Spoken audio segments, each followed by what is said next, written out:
దొంగతనాలకు వాయి వరుస చిన్న పెద్ద అని ఎవ్వలం తేడానే చూడనట్టున్నారు గీ సైబర్ గాళ్ళు. నిత్య దేవుని సన్నిధిలో పూజలు చేసుకుంటా నిమగ్నమయ్యే పూజారిని సుత ఇడవకుట మోసం చేసిర్రు. ఈళ్ళకి శాపముట్ట. మరీ గింత అధ్వానం ఉంటారా అమ్మ మనుషులు? అరే, ఏం తెలివని అమాయకుల తన దోసుకుంటే ఏం పుణ్యం వస్తుంది? ఉన్నోడు దోసుకొని లేనోడు దోసుకొని అసలు మామూలు జనాల బతుకులు ఏం కావాలి? అందరు దోసుకదిన నీకేనా పొద్దుందాకా కాయ కష్టం చేసేది? ఆఖరికి అందరికి బొట్లు పెట్టి అయ్యగారికే పంగనమ్మం పెట్టిర్రు కేటుగాళ్ళంటే అర్థం చేసుకోర్రిగా. శ్రీకాకుళం జిల్లా రాజా మున్సిపాలిటీ పరిధిలుండే పిసపాటి రవిస్వామి అనే గీ అయ్యగారికి కుచ్చుటోపి పెట్టి చేతులు దులుపుకుర్రట. ముచ్చటేందంటే ఈ స్వామీజీకి రాజం ఐసిఐసిఐ బ్యాంక్ లా అకౌంట్ ఉందట. అయితే అకౌంట్ బ్లాక్ అవుతుంది. పాన్ కార్డు కేవైసీ పెండింగ్ ఉంది.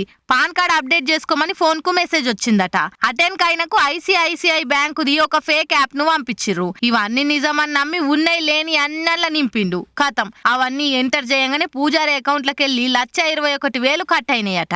గట్లయింది కథ పాపం. తెలియక నిజమని నమ్మితే అంగట్లాగం చేసిర్రు. టెక్నాలజీ పెరుగుతుందని ముర్వాలనో లేక గిసొంటి సైబర్ కేటుగాళ్లకు ఆడిందే ఆట అని బాధపడాలనో అర్థమైతలే. పైసలు బగ్గున్నోళ్ళ తన దోసుకుర్రంటే ఓ లెక్కుంటది గాని గిట్ల దేవుణ్ణే నమ్ముకొని ఇల్లు నడుపుతున్నోళ్ళని కూడా ఆగం చేస్తే పాపంతోని కొట్టుకపోతారు అనుకుంటా గరమైతుర్రు ముచ్చటెరకైనోళ్ళు. రాముని పేరు చెప్పి రాజకీయం చేస్తారు. దేవుళ్ళు గుళ్ళ పేరు చెప్పుకొని ఓట్లొల్లేసుకుంటారు అని కమలం పార్టీ మీద మస్తుగా గులుగుతుంటారు కదా కడమ పాటోళ్ళు. వాళ్ళు అనేది గట్లనే ఉంటది, వీళ్ళు చేసేది గిట్లనే ఉంటది.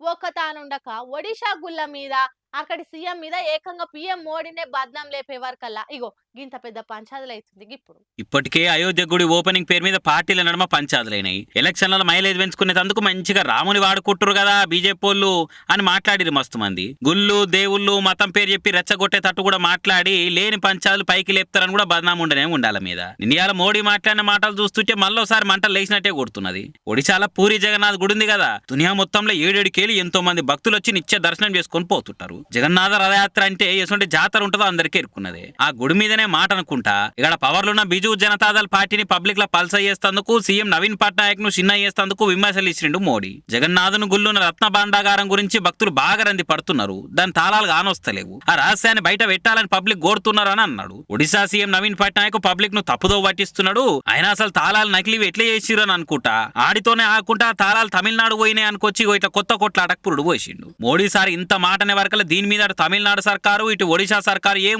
ఊకోలేదు అంటే అన్నడేమోతి ఆయన వచ్చి ఏదో అంటే మేమెందుకు జవాబు చెప్పాలి అని 2 రాష్ట్రాల సీఎంలు లైట్ తీసుకోలేదు. తమిళనాడు సీఎం స్టాలిన్ తగ్గేది లేదని గట్టిగానే అరుచుకున్నాడు. మోడీ సార్కు తమిళోళ్ళు అంటే ఎందుకు అంత ద్వేషమో అర్థమైతలేదు. తమిళోళ్ళు ఒడిశా గుళ్ళ సంపద దోసుకుంటారని బదనాం చేసి బట్టగాల్చి మీదేసి రాష్ట్రాల నడుమ రపరప పెట్టాలని చూస్తున్నాడు. ఓ ప్రధానిని అన్న సోయి కూడా మర్చిపోయి ఇట్లా రోజుకింత దిగజారి మాట్లాడు మంచిది కాదు అని ఎక్స్లో రాసుకొచ్చిండు కూడా. ఇంకో దిక్కు ఒడిశా సీఎం నవీన్ పట్నాయక్ కూడా ఎక్స్లో రాసుకున్నాడు. కోట్ల మంది భక్తుల నమ్మకాన్ని భక్తిని అవమానించినట్టు మాట్లాడిన మోడీ సారు ఇది మంచి పద్ధతి కాదు అని అనుకొచ్చిండు.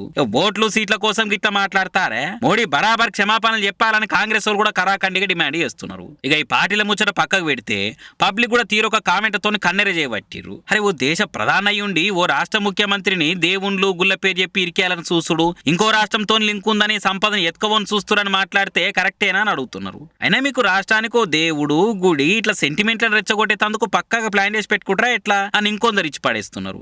రాష్ట్రాల నడుమ జగడాలు రాకుండా చూడవలసిన ప్రధాన ఇట్లా రాష్ట్రాలు జనాల నడుమ విద్వేషాలు పెంచే పనులు ముంగటేసుకుంటే ఇంకా దేశం ముందుకు పోతుందా అని అనుకుంటే ఇంకొందరు క్వశ్చనింగ్ చేస్తున్నారు. మరి పంచాయతీ మీద మోతవారి మోడీ సార్ ఏం క్లారిటీ ఇస్తాడో చూడాలిగా.